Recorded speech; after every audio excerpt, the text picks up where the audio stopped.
Hi hello everyone అందరికీ నమస్కారం friends. మనము తెలుగు మెథడాలజీ లాస్ట్ యూనిట్లో భాగంగా కంటిన్యూ చేస్తున్నాం. చూడండి, నిరంతర సమగ్ర మూల్యాంకనం. ఇది నిరంతర సమగ్ర మూల్యాంకనం. ఈ నిరంతర సమగ్ర మూల్యాంకనం అంటే ఏమి, దాంతో ఉన్న కాన్సెప్ట్స్ ఏమి ఒకసారి తెలుసుకుందాం. ఓకేనా? ఆర్టీఈ 2009 ప్రకారం చూడండి, ఆర్టీఈ 2009 ప్రకారం రైట్ టు ఎడ్యుకేషన్. ఓకేనా? పిల్లల సమగ్ర అభివృద్ధిని సాధించడంలో పాఠశాల బాధ్యత వహించవలసి ఉంటుంది. పిల్లల యొక్క సమగ్ర అభివృద్ధిని పాటించడంలో పాఠశాల అనేది బాధ్యత వహించవలసి ఉంటుందన్నమాట. పిల్లలు శారీరకంగా, మానసికంగా, నైతికంగా, భావోద్వేగపరంగా అభివృద్ధి చెందాలి. చూడి, పిల్లలు ఏ విధంగా అభివృద్ధి చెందాలి? శారీరకంగా కానీ, మానసికంగా కానీ, నైతికంగా కానీ, భావోద్వేగపరంగా అభివృద్ధి చెందాలి అని చెప్తున్నారన్నమాట. ఇందుకోసం పాఠ్య విషయాలతో పాటు పిల్లల ఆసక్తులు, చూడి, పాఠ్య విషయాలతో పాటు పిల్లల ఆసక్తులు, విలువలు, వైఖరులు, ఆటలు, పాటలు మొదలైన వాటిలో పిల్లల యొక్క అభివృద్ధి చెందాలి అనమాట. చూడి, దీనికోసం ఏం చేయాలి? పాఠ్య విషయాలతోనే పాటు కాకుండా ఇంకా ఏమేమి చేయాలి? పిల్లల యొక్క ఆసక్తి ఏ విధంగా ఉంది, వాళ్ళ యొక్క విలువలు, వైఖరులు, ఆటలు, పాటలు మొదలైన వాటిని పిల్లల యొక్క అభివృద్ధికి మనము చూడాలన్నమాట. ఈ నేపథ్యంలో నిరంతర సమగ్ర మూల్యాంకనాన్ని నిరంతర సమగ్ర మూల్యాంకనాన్ని అన్ని విషయాల్లో అనగా పాఠ్య, సహపాఠ్య విషయాల్లో పూర్తి స్థాయిలో అమలు చేయాలని ఈ చట్టంలోని సెక్షన్ 29 చెప్తుంది. చాలా ఇంపార్టెంట్ ఫ్రెండ్స్, చాలా ఇంపార్టెంట్, గుర్తుపెట్టుకోండి. ఏ సెక్షన్ చూడండి, ఏ సెక్షన్ అన్న చట్టం 29, సెక్షన్ 29 చూడి, ఆర్టీఈ 2009లోని ఏ సెక్షన్ ఏం చెప్తుందంటే, నిరంతర సమగ్ర మూల్యాంకనంలోని అన్ని విషయాల్లో ఏమేమి పాఠ్య, సహపాఠ్య విషయాల్లో పూర్తి స్థాయిలో అమలు చేయాలని చెప్పిన సెక్షన్ ఏదంటే 29. నెంబర్ ఆఫ్ టైమ్స్ అడిగారు, ఇది గుర్తుపెట్టుకోవాలన్నమాట. ఓకేనా? నెక్స్ట్ చూడండి, నిరంతరం అంటే ఏమి? నిరంతరం అంటే పిల్లల ప్రగతిని ఒక సందర్భానికో లేదా సంఘటనకో పరిమితం చేయకుండా ఎల్లప్పుడూ పరిశీలించడం. చూడండి, నిరంతరం అంటే ఏమి? పిల్లల్ని ఒక ప్రగతికి కానీ, లేదా ఒక సందర్భానికో కానీ, లేదంటే ఒక సంఘటనకో కానీ పరిమితం చేయకుండా అన్ని విషయాల్లో పరిశీలించడం అని చెప్తారనమాట. చూడండి, తరగతి గది బయట పిల్లల ప్రగతిని తెలుసుకోవడం, తరగతిలోను మరియు తరగతి గది బయట కూడా పిల్లల యొక్క ప్రగతిని తెలుసుకోవడం, మరింత పురోగభివృద్ధికి సాధించడం అనేది నిరంతరం జరగాలి. చూడి, మరింత పురోగభివృద్ధి సాధించాలంటే నిరంతరం ఇది జరగాలన్నమాట. పిల్లల యొక్క శారీరక మానసిక వికాసాలను ఒక క్రమ పద్ధతిలో పరిశీలిస్తున్నామని పిల్లలకు తెలియకుండానే పరిశీలించాలి. చూడండి, పిల్లలకి తెలియకుండానే పిల్లల్లో ఏమేమి చేయాలి? శారీరక కానీ మానసిక వికాసాలను ఒక క్రమ పద్ధతిలో మనం పరిశీలించాలన్నమాట. దీనినే నిరంతర సమగ్ర మూల్యాంకనంగా చెప్పవచ్చు, నిరంతర మూల్యాంకనంగా మనం చెప్పవచ్చు అనమాట. చూడు, ఇంకా ఏముందో సమగ్ర అంటే చూడండి, నిరంతరం అంటే అది. సమగ్ర మూల్యాంకనం అంటే ఏమంటే, సమగ్ర మూల్యాంకనం అంటే పిల్లలకు అభివృద్ధిని పాఠ్య విషయాలతో పాటు సహపాఠ్య విషయాలు అనగా విలు విద్య, పని అనుభవం, కళా విద్య, కంప్యూటర్ విద్య, వ్యాయామ, ఆరోగ్య విద్య మొదలైన వాటిలో మూల్యాంకనం చేయాలి. చూడి, సమగ్ర మూల్యాంకనం అంటే ఏం సార్ అంటే, పిల్లల యొక్క అభివృద్ధిని పాఠ్య విషయాలతో పాటు సహపాఠ్య విషయాలు అనగా ఏమేమి వస్తాయి? సహపాఠ్య విషయాలు విలు విద్య, అదేవిధంగా ఏమేమి వస్తుంది? పని అనుభవం, కళా విద్య, కంప్యూటర్ విద్య, వ్యాయామ, ఆరోగ్య విద్య, చూడి ఆరోగ్య విద్య మొదలైన వాటిలో మూల్యాంకనం చేయాలి అని చెప్తున్నారు అనమాట. ఈ విధంగా పిల్లల్లో సర్వతోముఖాభివృద్ధికి సంబంధం ఉన్న అన్ని విషయాలను మూల్యాంకనం చేయడాన్ని సమగ్ర మూల్యాంకనం అంటారు. చూడి, పిల్లల యొక్క సర్వతోముఖాభివృద్ధితో సంబంధం ఉన్న అన్ని విషయాలను మూల్యాంకనం చేయడాన్ని సమగ్ర మూల్యాంకనంగా మనం చెప్పచ్చు సార్. ఓకేనా? చూడండి, పాఠ్య విషయాల్లో ఆయా సబ్జెక్టులకు సంబంధించిన సామర్థ్యాలు, అభ్యసన ఫలితాలు, నైపుణ్యాలను, అలాగే సహపాఠ్య విషయాలకు సంబంధించిన సామర్థ్యాలు, అభ్యసన ఫలితాలు, నైపుణ్యాలను మూల్యాంకనం చేయాలి. చూడి, అదేవిధంగా ఏం చెప్తున్నారు? పాఠ్య విషయాలలో ఆయా సబ్జెక్టులకు సంబంధించిన సామర్థ్యాలు కానీ, అభ్యసన ఫలితాలు కానీ, నైపుణ్యాలు కానీ, అలాగే సహపాఠ్య విషయాలకు సంబంధించిన సామర్థ్యాలు, అభ్యసన ఫలితాలు, నైపుణ్యాలను మూల్యాంకనం చేయాలి అంటున్నారనమాట. నెక్స్ట్ ఇంకా ఏమన్నా ఉందా సార్? చూడండి, ఇంకా ఏమన్నా ఉందంటే, పిల్లల యొక్క జ్ఞానాత్మక, మానసిక, చలనాత్మక, భావావేశ రంగాలకు చెందిన అన్ని అంశాలను చూడి, పిల్లల యొక్క జ్ఞానాత్మక, మానసిక, చలనాత్మక, భావావేశ రంగాలకు చెందిన అన్ని అంశాలను కలిపి చేసే మూల్యాంకనమే సమగ్ర మూల్యాంకనం అని అంటారు. ఇది చూడి మరింత అర్థవంతంగా చెప్పాలంటే ప్రస్తుతం నడుస్తున్న కృత్యాధార నిరంతర సమగ్ర మూల్యాంకనంగా చెప్పొచ్చు. ప్రజెంట్ అనేది సామర్థ్యాధారిత మూల్యాంకనంగా జరుగుతున్నది పిల్లలకి, దీనిని మనం చెప్పవచ్చు అనమాట. సమగ్ర అంటే ఇది. అభ్యసన మూల్యాంకనం చాలా ఇంపార్టెంట్. మనకి ఎగ్జామ్కి బాగా వచ్చింది ఫ్రెండ్స్. వచ్చిందా లేదా ఒకసారి తెలుసుకుందాం. భాషాభ్యసనానికి సంబంధించిన ఉపాధ్యాయుడు నిర్దేశించుకున్న భాషా లక్ష్యాలను పిల్లల్లో సాధింపచేయడానికి, పిల్లల్లో భాషాభివృద్ధి జరగడానికి ఎన్నో రకాల మదింపు సాధనాలు అవసరమవుతాయి. చూడండి, భాషాభ్యసనానికి సంబంధించి ఉపాధ్యాయుడు నిర్దేశించుకున్న భాషా లక్ష్యాలను పిల్లలలో సాధింపజేయడానికి, పిల్లల్లో భాషాభివృద్ధి జరగడానికి ఎన్నో రకాల మదింపు సాధనాలు అనేవి అవసరమవుతాయి అని చెప్తున్నారు సార్. చూడండి, మదింపు చేయడం అంటే మదింపు చేయడంలో పిల్లలు భాష అవగాహన, అభిరుచులు, ఆసక్తులు, నైపుణ్యాలతో పాటు విభిన్న అభ్యసన విధానాలను దృష్టిలో పెట్టుకోవాలి. చూడండి, మదింపు చేయడంలో పిల్లల యొక్క భాష, అవగాహన, అభిరుచులు, ఆసక్తులు, నైపుణ్యాలతో పాటు విభిన్న అభ్యసన విధానాలను కూడా మనం దృష్టిలో పెట్టుకోవాలి అని చెప్తున్నారు సార్. నెక్స్ట్ చూడండి, భాషను నేర్చుకోవడమే కాదు, భాషను సృజనాత్మకంగా, తార్కికంగా, సందర్భోచితంగా వినియోగించగలగడం. భాషను నేర్చుకోవడం అంటే, భాషను పొందడం అంటే ఏమి? భాషను సృజనాత్మకంగా, తార్కికంగా, సందర్భోచితంగా వినియోగించగలగడం అని చెప్తున్నారు సార్. ఓకేనా మేడం? కాబట్టి వీటన్నింటినీ మూల్యాంకనం చేస్తున్నామా లేదా అనేది ఆలోచించవలసిన విషయంగా మనము గుర్తుపెట్టుకోవాలి. అందుకు తగిన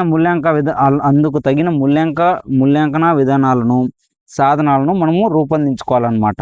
అదేవిధంగా ఏం చెప్తున్నారు చూడండి, మూల్యాంకనం అభ్యసనంలో అంతర్భాగంగా నిరంతరం జరిగే ప్రక్రియగా నిర్వహించాలి. చూడండి, మూల్యాంకనం అనేది అభ్యసనంలో అంతర్భాగంగా జరిగే నిరంతర ప్రక్రియగా నిర్వహించాలంటున్నారు.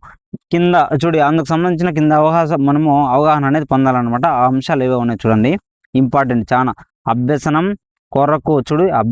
కొరకు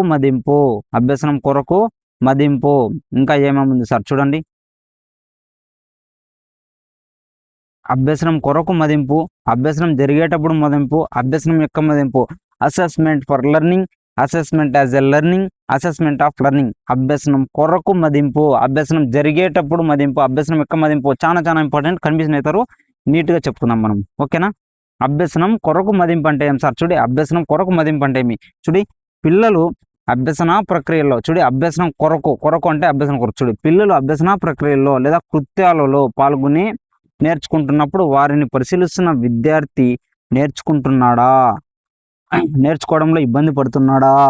ఏ కృత్యాల్లో నేర్చుకోవడానికి ఇబ్బంది పడుతున్నాడు, ఏ విధమైన సహకారం అందిస్తే నేర్చుకుంటాడు మొదలైన విషయాలను దృష్టిలో ఉంచుకొని పరిశీలిస్తూ తన బోధనా విధానాన్ని మార్పు చేసుకోవడానికి తీసుకునే చర్యలను అభ్యసనం కొరకు మదింపు లేదా అభ్యసనం మెరుగుపరుచుకోవడం మదింపు అంటారు. చూడి, అభ్యసనం కొరకు మదింపు అంటే పిల్లలు అభ్యసన ప్రక్రియలు కృత్యములలో పాల్గొని నేర్చుకుంటున్నప్పుడు, పిల్లలు అభ్యసన ప్రక్రియలో కృత్యములు పాల్గొనేటప్పుడు నేర్చుకుంటా ఉంటారు కదా, ఆ సమయంలో చూడి వారిని పరిశీలిస్తూ విద్యార్థి నేర్చుకుంటున్నాడా లేదా, మీరంతా నా పాఠం వింటున్నారా లేదా, మన లెసన్ వింటున్నారా లేదా, బాగా వింటున్నారా లేదా, నేర్చుకోవడంలో ఇబ్బంది పడుతున్నారా, మీరు వినడంలో ఏమైనా ఇబ్బంది పడుతున్నారా లేదా, అదేవిధంగా ఏ కృత్యాలు నేర్చుకోవడానికి ఇబ్బంది పడుతున్నారు, మీకు ఏవి కష్టంగా ఉన్నాయి, ఓకేనా?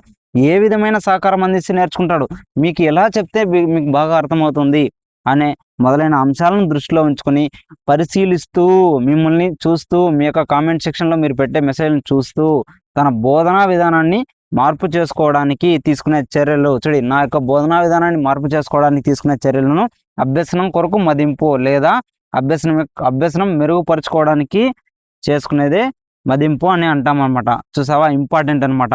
ఓకేనా? నెక్స్ట్ చూడు, ఇంకా ఏముందో. పాఠశాలలో నిర్వహించే నిర్మాణాత్మక మూల్యాంకనంలో పిల్లల భాగస్వామ్యం, ప్రతిస్పందన, రాత పనులు, పాల్గొన్న ప్రాజెక్టులు పరిశీలించే సందర్భంలో పిల్లలు ఎక్కడ ఇబ్బంది పడుతున్నారు? చూడి, పాఠశాలలో నిర్వహించే నిర్మాణాత్మక మూల్యాంకనంలో పిల్లల భాగస్వామ్యం, ప్రతిస్పందన ఏ విధంగా ఉంది సార్, అదేవిధంగా చూడనా రాత పనులు ఏ విధంగా ఉన్నాయి సార్, పాల్గొనే ప్రాజెక్టులో ప్రాజెక్టులో ఏ విధంగా ఉన్నారు అని పరిశీలించే సందర్భాల్లో పిల్లలు ఎక్కడ ఇబ్బంది పడుతున్నారు, అనే విషయాలు ఏమి చేయలేకపోతున్నారు, ఎందుకు ఎందుకు ఏం చేయలేకపోతున్నారు వాళ్ళు, ఉపాధ్యాయుడు వాటిని గుర్తించి వారికి అవసరమైన అభ్యసన కృత్యాలు నిర్వహించి అభ్యసనాన్ని మెరుగుపరుచుకోవడానికి అభ్యసనం కొరకు మదింపు చేసినట్లయితే చూడు మన యొక్క అభ్యసనాన్ని మెరుగుపరుచుకోవడానికి అభ్యసనం కొరకు మదింపు చేసినట్లయితే దీన్నే మనం ఏమంటాము, అభ్యసనం కొరకు మదింపుగా మనం చెప్పవచ్చు. ఇంకా ఏముందో చూడండి సార్, పాఠంలోని అంశాలు చూడి, పాఠంలోని అంశంపై విద్యార్థులతో ప్రశ్నించే సందర్భాలలో చర్చించే సందర్భాల్లో పిల్లలు ఎలా పాల్గొంటున్నారు, ఎలా సమాధానాలు చెబుతున్నారు, స్పష్టంగా స్వేచ్ఛగా చెబుతున్నారా, అడిగిన దానికి సరైన జవాబులు చెబుతున్నారా, ఇలాంటి విషయాలు పరిశీలించడమే కాకుండా చూడి ఇత్యాది విషయాలు పరిశీలించడమే అభ్యసనము మూల్యాంకనం చేయడంగా భావించాలి. చూడి పాఠ్యంలోని అంశాలపై విద్యార్థులతో ప్రశ్నించే సందర్భంలో చర్చించే సందర్భంలో పిల్లలు ఎలా పాల్గొంటున్నారు, ఏ విధంగా పాల్గొంటున్నారు, ఎలా సమాధానాలు చెప్తున్నారు, మనం అడిగే క్వశ్చన్ స్పష్టంగా స్వేచ్ఛగా చెప్తున్నాడా లేదా, అడిగిన దానికి సరైన జవాబులే చెప్తున్నారా లేదా, ఇలాంటి విషయాలు పరిశీలించడమే అభ్యసనమును మూల్యాంకనం చేయడంగా మనం భావించవలసిందిగా చెప్తున్నారనమాట. పరిశీలనల ఆధారంగా పిల్లలకు అవసరమైన సహకారం అందించి సొంతంగా చెప్పడానికి రాయడానికి తోడ్పడడం అభ్యసనాన్ని మెరుగుపరచుకోవడం లేదా అభ్యసనం కొరకు మదింపు అని చెప్పవచ్చు మేడం, చెప్పచ్చు సార్. అందరికి అర్థమైందా అభ్యసనం కొరకు మదింపు అంటే ఏమి? ఇప్పుడు అభ్యసనం జరిగేటప్పుడు మదింపు అంటే ఏమి చూడండి సార్, అభ్యసనం జరిగేటప్పుడు మదింపు అంటే ఏమి చూడండి, పాఠశాలలో కల్పించే అభ్యసన అనుభవాలు పాఠశాలలో కల్పించే అభ్యసన అనుభవాలు లేదా సన్నివేశాలు పిల్లల యొక్క సమగ్ర వికాసానికి దోహదపడేవిగా ఉండాలి. మనం పాఠశాలలో నిర్వహించే అభ్యసన అనుభవాలు కానీ అదేవిధంగా సన్నివేశాలు మనం క్రియేట్ చేసే సిచ్యువేషన్స్ కానీ పిల్లల యొక్క సమగ్ర వికాసానికి తోడ్పడేవిగా ఉండాలంటున్నారు సార్. పిల్లలు అభ్యసన సన్నివేశాల్లో పాల్గొని నేర్చుకుంటున్నప్పుడు మనం క్రియేట్ చేసిన సన్నివేశాల్లో పాల్గొని నేర్చుకుంటున్నప్పుడు వారిని మూల్యాంకనం చేయడాన్ని అభ్యసనం జరిగేటప్పుడు చేసే మదింపు అంటారు. చూడి పిల్లలు ఆ సన్నివేశాల్లో పాల్గొంటున్నప్పుడు చేసే మూల్యాంకనాన్ని అభ్యసనం జరిగేటప్పుడు మదింపు చేసే మూల్యాంకనం అంటారు.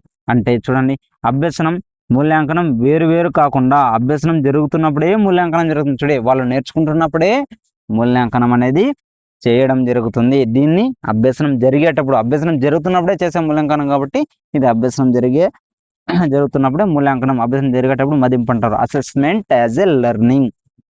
ఉదాహరణ చూడండి, ఉదాహరణకి ఏం చెప్తున్నారు, పిల్లలు ఒక అంశంపై తరగతి గదిలో జరిగే చర్యలలో పాల్గొన్నప్పుడు వారు తమ యొక్క అభిప్రాయాలను ఏ విధంగా వ్యక్తం చేస్తున్నారు. కరెక్టే కదా, ఒక అంశంపై తరగతి గదిలో ఉండే పిల్లలందరూ పాల్గొంటున్నారు, వాళ్ళ యొక్క అభిప్రాయం ఏ విధంగా ఉంది అని వ్యక్తం చేయడం, విషయాన్ని అర్థం చేసుకోవడానికి ఏ విధంగా ప్రశ్నిస్తున్నారు, ఒక కంటెంట్ మీకు అర్థం కాకపోతే ఆ కంటెంట్ మనం అర్థం చేసుకోవడానికి ఏ విధంగా చేయాలి, అదేవిధంగా వంటి విషయాలను ఉపాధ్యాయుడు పరిశీలించడానికి అవకాశం అనేది ఉందన్నమాట ఆన్ ది స్పాట్లో. ఓకేనా, ఈ పరిశీలనల ద్వారా పిల్లలు ఏమి నేర్చుకున్నారో మదింపు చేయడం జరుగుతుంది. ఈ పరిశీలనల ద్వారా పిల్లలు ఏమి నేర్చుకున్నారో మదింపు చేయడం జరుగుతుంది. కావున ఇది అభ్యసనం జరిగేటప్పుడు మూల్యాంకనంగా మనం చెప్పవచ్చు. ఈ కింది సందర్భాల్లో అభ్యసనంతో పాటు మదింపు జరపవచ్చు అంటున్నారు. చూడండి, పాఠ్యాంశంపై జరిగే చర్చలలో, మనం పాఠ్యాంశం చెప్పుకుంటున్నప్పుడు జరిగే చర్చల్లో, ఎగ్జాంపుల్ మనం లైవ్ సెక్షన్కి వచ్చామనుకో, లైవ్ సెక్షన్లో పాఠ్యాంశాన్ని డిస్కస్ చేసేటప్పుడు మీరు పెట్టే కామెంట్లు మీకు ఏ విధంగా అర్థమవుతుంది ఆ సమయంలో జరిగేదన్నమాట. పాఠ్యాంశం జరుగుతున్నప్పుడు జరిగే చర్చల్లో. కృత్యాలు, జట్టు పనుల నిర్వహణ ద్వారా భావనల అవగాహన. ఒక కృత్యము, ఒక జట్టు పని నిర్వహణ చేసేటప్పుడు ఏ విధంగా అవగాహన చేసుకుంటున్నారు, ప్రాజెక్టు పనుల ద్వారా ఏ విధంగా నేర్చుకున్నట, నమూనాలు, పటాలు, మాదిరిలు, గ్రాఫ్ పటాలు రూపొందిస్తున్నప్పుడు ఏ విధంగా ఉంది, అదేవిధంగా సృజనాత్మక కృత్యాల్లో పాల్గొంటున్నప్పుడు, మైండ్ మ్యాపింగ్ పై జరిగే చర్చల్లో పాల్గొని తమ యొక్క అభిప్రాయాల్ని వ్యక్తపరుస్తున్నప్పుడు మొదలైన వాటిలో అభ్యసనం జరుగుతున్నప్పుడు మదింపు అంటారనమాట. ఇలా అభ్యసనం జరుగుతున్న సందర్భాల్లో పిల్లలు పాల్గొని నేర్చుకుంటున్నప్పుడు వారి యొక్క ప్రతిస్పందనలు పరిశీలించి మూల్యాంకనం చేయడం వంటి వాటిని ఎప్పటికప్పుడు పరిశీలించి ఉపాధ్యాయుడు తన యొక్క దినచర్యలో నమోదు చేసుకోవాలి అని చెప్తున్నారు. ఓకేనా, ఇప్పుడు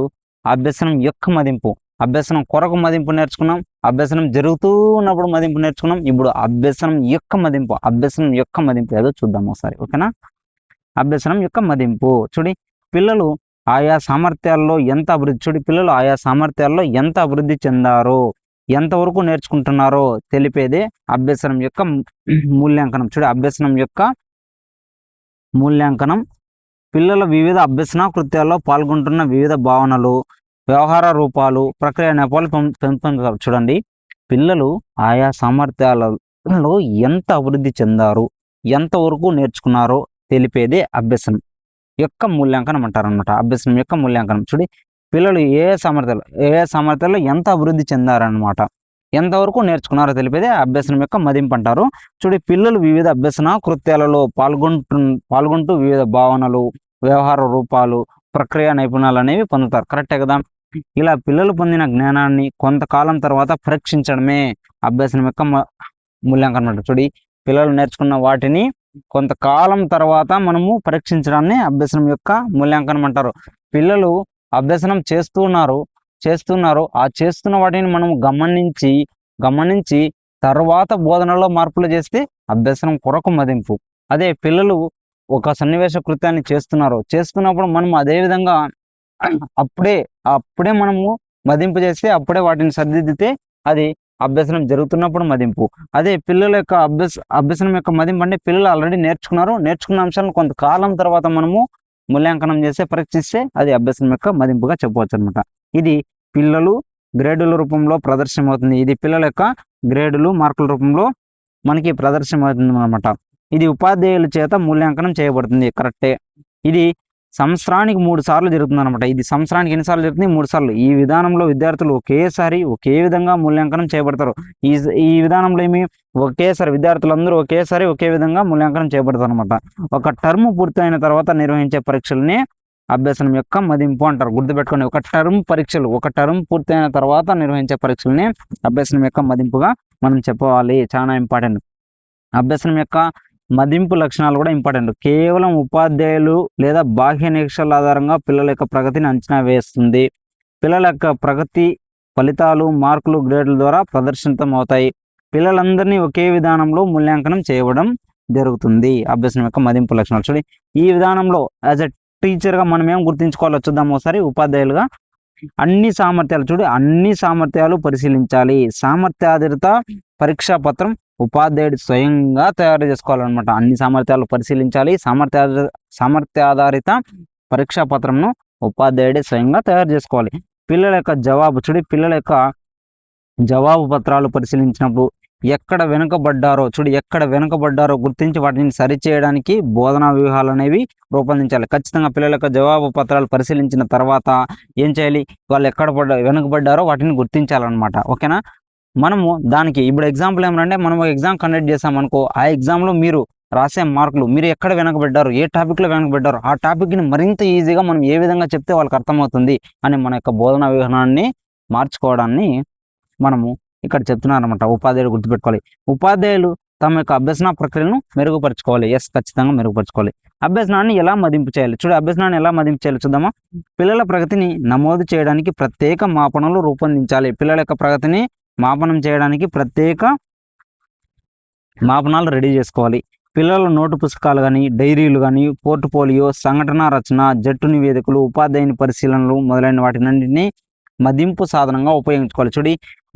పిల్లల యొక్క నోటు పుస్తకాలు కానీ, డైరీలు కానీ, పోర్ట్ఫోలియోలు కానీ, సంఘటన రచనలు కానీ, జట్టు నివేదికలు కానీ, ఉపాధ్యాయుని పరిశీలనలు కానీ వాటన్నింటినీ మదింపు సాధనంగా ఉపాధ్యాయుడు ఉపయోగించుకోవాలన్నమాట. నెక్స్ట్ ప్రతిరోజు తరగతి గదిలో నిర్వహించే బోధన అభ్యాసన ప్రక్రియలో పిల్లల యొక్క ప్రగతిని పరిశీలించాలి. కరెక్ట్ కదా. ప్రతిరోజు తరగతి గదిలో నిర్వహించే బోధన అభ్యాసన ప్రక్రియలో పిల్లల యొక్క ప్రగతి ఏ విధంగా ఉంది పరిశీలించాలి.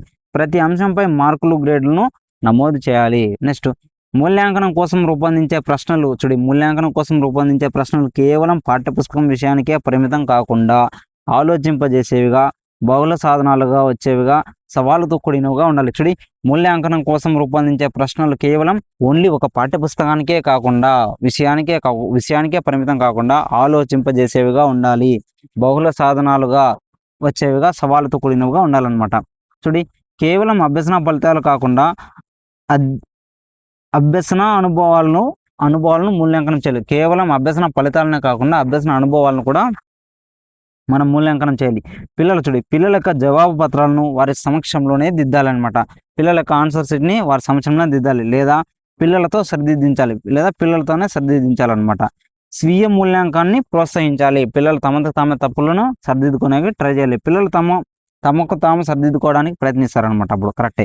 అభ్యసనం యొక్క మూల్యాంకనం యొక్క ఉపయోగాలు అభ్యసనం యొక్క మూల్యాంకనం ఉపయోగాలన్నమాట. ఏ విధంగా ఉంటుంది? పిల్లలు సాధించిన ప్రగతిని నమోదు చేయడానికి, సామర్థ్యాలు ఏ మేరకు సాధించారో తెలుసుకోవడానికి ఉపయోగపడుతుంది. పిల్లల ప్రగతిని వారి తల్లిదండ్రులకు తెలియజేయడానికి కూడా ఉపయోగపడుతుంది. అదేవిధంగా బోధనాభ్యసన ప్రక్రియలు మెరుగుపరుచుకోవడానికి కూడా ఉపయోగపడుతుంది. పాఠశాల స్థాయిలో మరియు తరగతి స్థాయిలో గుణాత్మక అభ్యసనాన్ని పోల్చుకోవడానికి ఉపయోగపడుతుంది. ఓకేనా? నెక్స్ట్ నిరంతర సమగ్ర మూల్యాంకనం. నెక్స్ట్ ఏముంది? నిరంతర సమగ్ర మూల్యాంకనం. చూద్దాం. దీని మూల్యాంకనం యొక్క రకాలు ఏమున్నాయి అవన్నీ చూద్దాం. ఇప్పుడు అభ్యసనం ఇవి బాగా అర్థమైంది కదా మీకు అందరికీ? ఏమేమి చెప్పుకున్నాం ఇప్పుడు ఒకసారి చెప్పండి. ఏమేమి చెప్పుకున్నాం మనము? అభ్యసనం, మూల్యాంకనం, దాంతో అభ్యసనం కొరకు మదింపు, అభ్యసనం జరిగేటప్పుడు మదింపు, అభ్యసనం యొక్క మదింపు కూడా చెప్పుకున్నాం అనమాట. దాంతో అభ్యసనం యొక్క మదింపులో అభ్యసనం యొక్క మదింపు లక్షణాలు, ఉపాధ్యాయుడు గుర్తుంచుకోవాల్సింది, అభ్యసనాన్ని ఎలా మదింపు చేయాలి, అభ్యసనం మూల్యాంకనం యొక్క ఉపయోగాలు కూడా తెలుసుకున్నాం. నిరంతర సమగ్ర మూల్యాంకనం, దాని యొక్క రకాలు చూద్దాం ఒకసారి. ఓకేనా? నిరంతర సమగ్ర మూల్యాంకనం అమలు చేయడానికి మూల్యాంకనాన్ని 2 విధాలుగా నిర్వహిస్తారనమాట. 2 టైప్స్. నిర్మాణాత్మక మూల్యాంకనం, సంగ్రహణాత్మక మూల్యాంకనం. Formative, summative. ఇంపార్టెంట్ కదా మనకి ఎగ్జామ్ పాయింట్ ఆఫ్ లో చెప్పుకుందాం ఒకసారి. ఓకేనా? విద్యా సంవత్సరం ప్రారంభంలో పిల్లల్లో ఆ తరగతి సామర్థ్యాలు ఎంతవరకు ఉన్నాయో గుర్తించడం కోసం ప్రారంభ పరీక్ష నిర్వహించాలి. ఈ పరీక్ష వలన విద్యార్థి స్థాయి అనేది మనకి నిర్ధారణ జరుగుతుంది. విద్యా సంవత్సరం ప్రారంభంలో పిల్లల్లో ఆ తరగతి వాడు ఏమాత్రం చదువుతున్నాడు ఏమి అని వాళ్ళ యొక్క సామర్థ్యాన్ని మనము అంచనా వేయడానికి, ఎంతవరకు ఉన్నదో గుర్తించుకోవడానికి ఒక పరీక్ష అనేది పెట్టాలన్నమాట. నిర్మాణాత్మక మూల్యాంకనం అంటే ఏం చూడండి. ఓకేనా? తరగతి గదిలో నిర్వహిస్తున్న అభ్యసన కృత్యాల్లో పిల్లలు పాల్గొన్నప్పుడు పిల్లలు ఎలా నేర్చుకుంటున్నారు, ఏమి నేర్చుకుంటున్నారు, ఎక్కడ వెనుకబడుతున్నారు, దీన్ని ఎలా సరిదిద్దాలి అనే అంశాలను ఎప్పటికప్పుడు అంచనా వేస్తూ అవసరమైన చర్యలు చేపట్టి ప్రగతిని సాధించడానికి, పిల్లల యొక్క అభ్యసనాన్ని మెరుగుపరచడానికి తోడ్పడే మూల్యాంకనమే నిర్మాణాత్మక మూల్యాంకనం అంటారు. చూడండి ఏం చెప్తున్నాడు? తరగతి గదిలో నిర్వహిస్తున్న అభ్యసన కృత్యాలలో పిల్లలు పాల్గొంటున్నప్పుడు పిల్లలు ఎలా నేర్చుకుంటున్నారు, ఏమి నేర్చుకుంటున్నారు, ఎక్కడ వెనుకబడుతున్నారు, దీన్ని ఎలా సరిదిద్దాలి అనే అంశాలను ఎప్పటికప్పుడు అంచనా వేస్తూ అవసరమైన చర్యలు చేపట్టే ప్రగతిని సాధించడానికి, పిల్లల యొక్క అభ్యసనాన్ని మెరుగుపరచడానికి తోడ్పడే మూల్యాంకనమే నిర్మాణాత్మక మూల్యాంకనంగా చెప్తారనమాట. ఓకేనా? చూడండి నెక్స్ట్ ఇది నిరంతరం జరిగే ప్రక్రియ అనమాట. నెక్స్ట్ చూడండి ఏ విధంగా ఉందో. బోధనాభ్యాసన కృత్యాల నిర్వహణ సమయంలో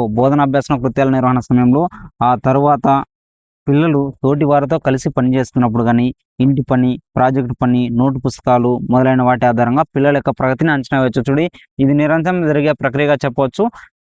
బోధనాభ్యాసన కృత్యాల నిర్వహణ సమయంలో మనం ఏ విధంగా నిర్వహించేటప్పుడు ఏ విధంగా ఉన్నారు, ఆ సమయం తర్వాత పిల్లలు ఏ విధంగా ఉన్నారు, పిల్లలు తోటి వారితో ఎలా కలిసి పనిచేస్తున్నారు, ఇంటి పని ఏ విధంగా ఉంది, ప్రాజెక్ట్ పనులు ఏ విధంగా ఉంది, నోటు పుస్తకాలు ఏ విధంగా ఉన్నాయి మొదలైన వాటిని అన్నిటినీ పిల్లల యొక్క ప్రగతిని అంచనా వేయచ్చు అనమాట. వాటి ఆధారంగా ప్రధానంగా ఇది అభ్యసనం కొరకు మూల్యాంకనం పరీక్షించడానికి లేదా అంచనా వేయడానికి పరిమితం కాకుండా తదుపరి అభివృద్ధికి కూడా ఇది తోడ్పడుతుంది ఎవల్యూషన్ పరంగా. ఓకేనా? బోధనాభ్యాసన జరుగుతున్న సమయంలో నిరంతర పరిపుష్టిని, ఫీడ్బ్యాక్ని ఉపాధ్యాయుడు విద్యార్థికి తమకు తాము సరిచూసుకునే వీలు కల్పిస్తుంది అనమాట. ఖచ్చితంగా సాధనాలు ఏమున్నాయో. నిర్మాణాత్మక మూల్యాంకనం అనేది స్వభావరీత్యా నిరంతరం జరిగే మూల్యాంకనాన్ని బట్టి ప్రధానంగా 4 రకాలుగా ఉపయోగించాలి. చాలా ఇంపార్టెంట్ ఫ్రెండ్స్. ఇది మీకు అందరికీ తెలుసు. ఎగ్జామ్ పాయింట్ ఆఫ్ లో ఎంత వస్తుందని, ఎలా వస్తుందని కూడా మీకు అందరికీ తెలుసు. పిల్లల యొక్క ఏముందిరా చూడండి. ఓకే చూడండి, పిల్లల యొక్క భాగస్వామ్యం ప్రతిస్పందన చాలా ఇంపార్టెంట్. పిల్లల యొక్క రాత అంశాలు ఏవి? నోటు పుస్తకాలు, అసైన్మెంట్లు, అభ్యసనం మొదలైనవి. ప్రాజెక్ట్ పనులు, లఘు పరీక్షలు. ఇంతవరకు వీటిపైన బిట్లు లేకుండా మనకి చాలా అసలు నెంబర్ ఆఫ్ టెట్లో కానీ డిఎస్సిలో కానీ రావడం జరిగింది. ఓకేనా? ఖచ్చితంగా మనము నీట్గా ఎక్స్ప్లెనేషన్ అనేది చేసుకుందాం. ఓకేనా? పిల్లల యొక్క భాగస్వామ్యం ప్రతిస్పందన అంటే ఏమి? చూడండి, పిల్లల యొక్క భాగస్వామ్యం ప్రతిస్పందన అంటే ఏమి? పాఠశాలలో నిర్వహించే బోధనాభ్యాసన కృత్యాలలో పిల్లలు పాల్గొనే విధానం, వారు నేర్చుకునే క్రమాన్ని, ప్రగతిని తెలియజేస్తుంది. ఈ పిల్లల యొక్క భాగస్వామ్యం ప్రతిస్పందన అనేది ఏ విధంగా ఉంటుందంటే, పాఠశాలలో నిర్వహించే బోధనాభ్యాసన కృత్యాల్లో పిల్లలు పాల్గొనే విధంగా ఏ విధంగా పాల్గొంటారో, అదేవిధంగా వారు నేర్చుకునే క్రమం ఏ విధంగా ఉంటుంది, వారి యొక్క ప్రగతిని తెలియజేస్తుంది అనమాట. పిల్లలు వినడం, విన్నదాన్ని అర్థం చేసుకుని స్వేచ్ఛగా మాట్లాడడం. పిల్లలు వినడం కానీ విన్నదాన్ని అర్థం చేసుకుని స్వేచ్ఛగా మాట్లాడడం. చదివిన దానిని అర్థం చేసుకోవడం, తమ యొక్క ఆలోచనలు వ్యక్తీకరించడం, ప్రశ్నించడం వంటి వాటిని ఉపాధ్యాయుడు పరిశీలించాలి ఖచ్చితంగా. పిల్లలు వినడం, ఏ విధంగా వింటున్నారు, విన్నదాన్ని అర్థం చేసుకొని స్వేచ్ఛగా మాట్లాడడం, చదివిన దానిని అర్థం చేసుకోవడం, తమ యొక్క ఆలోచనలు వ్యక్తీకరించడం, ప్రశ్నించడం వంటి వాటిని ఉపాధ్యాయుడు నిశ్చితంగా పరిశీలించాలన్నమాట. తమ తోటి పిల్లలతో, ఉపాధ్యాయులతో పరస్పర ప్రతిచర్య జరిపే విధం, చర్చల్లో పాల్గొంటున్నప్పుడు కానీ, జట్టు కృత్యాల్లో పాల్గొంటున్నప్పుడు కానీ, పిల్లల యొక్క భాగస్వామ్యాన్ని పరిశీలించడం ద్వారా వారి యొక్క భాషా స్థాయిని మనము అంచనా వేయవచ్చు. గుర్తుపెట్టుకోవాలి. ప్రధానంగా విన్న దానిని గురించి, తెలిసిన దానిని గురించి, చదివిన దానిని గురించి ప్రశ్నించినప్పుడు పిల్లల ప్రతిస్పందన బట్టి వారి యొక్క అవగాహన స్థాయిని మనము అంచనా వేయచ్చు. కరెక్టే కదా? ప్రధానంగా పిల్లల యొక్క విన్న దాని గురించి, లేదా తెలిసిన దాని గురించి, లేదా చదివిన దాని గురించి మనము ప్రశ్నించినప్పుడు పిల్లలు ప్రతిస్పందన అనే దాన్ని బట్టి మనము వాళ్ళ యొక్క అవగాహన స్థాయిని మనము అంచనా వేయవచ్చు. ఇందుకోసం ఉపాధ్యాయులు నిరంతరం పిల్లలను పరిశీలిస్తూనే ఉండాలి. పిల్లల యొక్క భాగస్వామ్యం, ప్రతిస్పందన ప్రతి ఒక్కరి గురించి పరిశీలించిన అంశాలను తమ డైరీలో నమోదు చేసుకోవాలి. అంతే కదా? ఉపాధ్యాయులు నిరంతరం పిల్లలను పరిశీలిస్తూ ఉండాలి. పిల్లల యొక్క భాగస్వామ్యం ఏ విధంగా ఉంది, ప్రతిస్పందన ఏ విధంగా ఉంది అని ప్రతి ఒక్కరి గురించి ఉపాధ్యాయుడు తమ యొక్క డైరీలో నమోదు చేసుకోవాలి. తద్వారా వారి స్థాయిని మూల్యాంకనం చేయవచ్చు. దీనిలో భాగంగా పిల్లలు తాము చదివిన పుస్తకంపై రాయాలన్నమాట. ఒక సమీక్ష అనేది రాయాలన్నమాట. దీని ఆధారంగా మనం మార్కులు అనేది కేటాయించాలి. ఇది పిల్లల యొక్క భాగస్వామ్యం ప్రతిస్పందన. సెకండ్ రాత అంశాలు అంటే ఏమొస్తాయి చూడండి. ఓకేనా? భాషా సామర్థ్యాలలో రాయడం కష్టతరమైన సామర్థ్యం. రాయడం అనేది కష్టమైన పని అనమాట. పిల్లలు తప్పులు లేకుండా రాయడం, అందంగా, స్పష్టంగా రాయడంలో సొంతంగా రాయడం, క్రమ పద్ధతిలో రాయడం, భావానుగుణంగా రాయడం, పదాల మధ్య, అక్షరాల మధ్య సమదూరాన్ని పాటించి రాయడం, విమర్శనాత్మకంగా రాయడం, సృజనాత్మకంగా రాయడం వంటి సామర్థ్యాల స్థాయికి చేరుతుంది. భాషా సామర్థ్యాల్లో రాయడం అనేది చాలా కష్టమైన పని. కానీ పిల్లలు తప్పులు లేకుండా రాయడం, అందంగా, స్పష్టంగా రాయడంతో మొదలయ్యి ఇదే ఏడు దాకా పోతుందంటే సొంతంగా రాయడం, క్రమ పద్ధతిలో రాయడం, భావానుగుణంగా రాయడం. అదేవిధంగా ఇంకా ఏమేమి ఉంది చెప్పండి. పదాల మధ్య సమదూరాన్ని పాటించి రాయడం. ఇంకా ఏమేమి ఉంది? విమర్శనాత్మకంగా రాయడం, సృజనాత్మకంగా రాయడం వంటి సామర్థ్యాల స్థాయికి ఇది చేరుతుంది. ఇది నిరంతరం జరగాలి. రాయడం ఒక అలవాటుగా మారాలన్నమాట. పిల్లలు రాత అంశాలకు చెందిన నోటు పుస్తకాలు, పాఠ్య పుస్తకంలో అభ్యాసాలు రాయడం, పిల్లలు రాసే కవితలు, కథలు, అసైన్మెంట్లు అనేది పరిశీలించాలన్నమాట. అలాగే సంఘటన రచనలు, అనెక్టోటల్ రికార్డులు, పోర్ట్ఫోలియో, పిల్లల యొక్క దినచర్యలు మనం పరిశీలించాలని చెప్తున్నారనమాట. వీటన్నిటిని పరిగణలోకి తీసుకొని రాయడం సామర్థ్యంలో పిల్లల యొక్క ప్రగతిని మనము అంచనా వేయవచ్చు.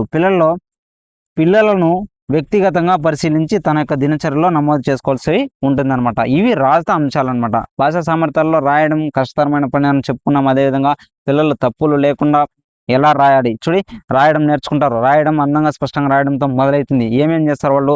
సొంతంగా రాస్తారు, మళ్ళీ క్రమ పద్ధతిలో రాస్తారు. అదేవిధంగా భావానుగుణంగా రాయడం, పదాల మధ్య, అక్షరాల మధ్య సమదూరాన్ని పాటించి రాయడం, విమర్శనాత్మకంగా రాస్తారు, సృజనాత్మకంగా కూడా రాయడం అనేది జరుగుతుంది. ఓకేనా? నెక్స్ట్ ప్రాజెక్టులు పనులు ఏ విధంగా ఉన్నాయి సార్? తరగతి గదిలో కేవలం వినడం ద్వారా లేదా చదవడం ద్వారా, చేయడం ద్వారా, అనుభవాల ద్వారా నేర్చుకోవడానికి అవకాశం కల్పించే కార్యక్రమమే ప్రాజెక్ట్ అంటారు. చూడండి, ప్రాజెక్టులు అంటే తరగతి గదిలో కేవలం వినడం ద్వారా లేదా చదవడం ద్వారా లేదా చేయడం ద్వారా అనుభవం ద్వారా నేర్చుకోవడానికి అవకాశం కల్పించే కార్యక్రమం ఏదంటే ప్రాజెక్ట్ పని. దీని ద్వారా పిల్లల్లో పరిశీలన దీని ద్వారా పిల్లల పరిశీలన, ప్రయోగాత్మక నైపుణ్యాలు అభివృద్ధి చెందుతాయని చెప్తున్నారనమాట. ఉత్సాహభరితంగా ఉత్సాహంగా బోధనాభ్యాసన ప్రక్రియలో పాల్గొంటారు. ఖచ్చితంగా ఉత్సాహంగా బోధనాభ్యాసన ప్రక్రియలో పాల్గొంటారు. భాషా నైపుణ్యాలతో పాటు సృజనాత్మకత, కల్పనా శక్తి, ప్రశంస, పూర్వక వైఖరి నిర్మాణం, మానవ సంబంధాల పెరుగుదల వంటి సామర్థ్యాలు భాష ద్వారా అభివృద్ధి పరచుకోవాల్సి ఉంటుంది. కరెక్టే కదా.